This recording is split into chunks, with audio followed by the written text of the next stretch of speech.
This morning my tea kettle made a sound like the TARDIS. So if you follow me at all on Twitter, you notice that over the past couple weeks I have been making a lot of Doctor Who references. And prior to the past couple weeks, I never made any Doctor Who references, and that's because I got peer pressured into watching Doctor Who.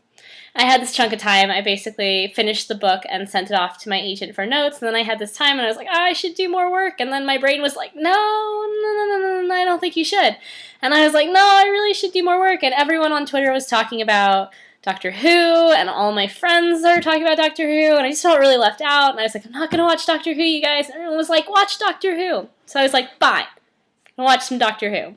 I sat down, I started watching season 1 of Doctor Who, and I hated it.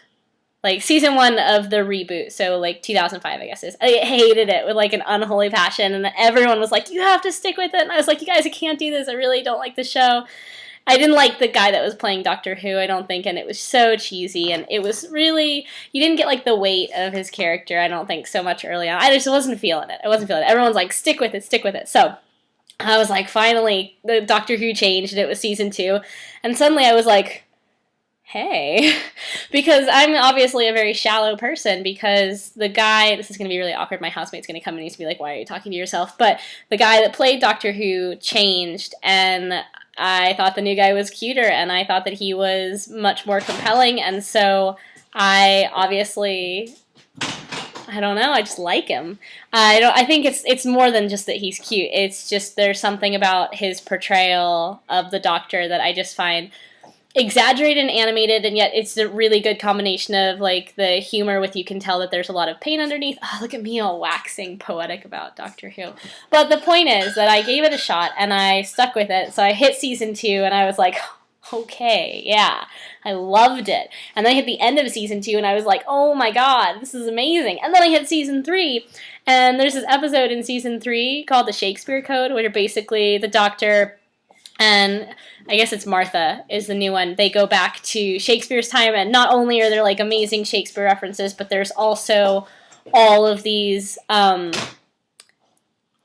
am I even saying? There's Shakespeare references, but there's also just a lot of jokes, and there's witchcraft, and there's the power of words, and then on top of it all, there's Harry Potter references. So I was basically just like sold. Like, from the moment that episode aired, had I not already been sold on the series, I was like, done. Witches, power of words, Harry Potter, Shakespeare. I didn't count properly. Shakespeare.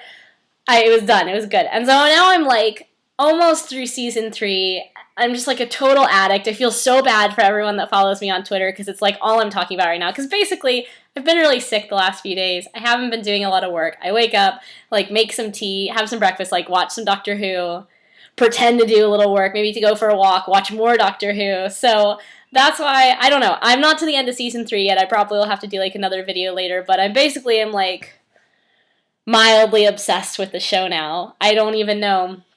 I guess I would make a joke. I was going to do a blog post, and then I was like, screw it, I'll just do a video. But it is, this is going to sound so nerdy, it is bigger on the inside, like the show is. And that's like obviously one of the running jokes with the TARDIS, like the blue police boxes, that it's bigger on the inside. But I think that the show is so much bigger on the inside than what I, as an outsider, expected it to be. I expected it to be this kind of like cheesy, episodic, and it is cheesy and episodic at times, but there's a whole lot more to that, and I didn't give it credit for it at first, and so I can say that like halfway through season 3, I am officially a Doctor Who convert. So I know that my friends will be really happy to hear that, because it definitely took them long enough to get me to watch it. So that's my Doctor Who update.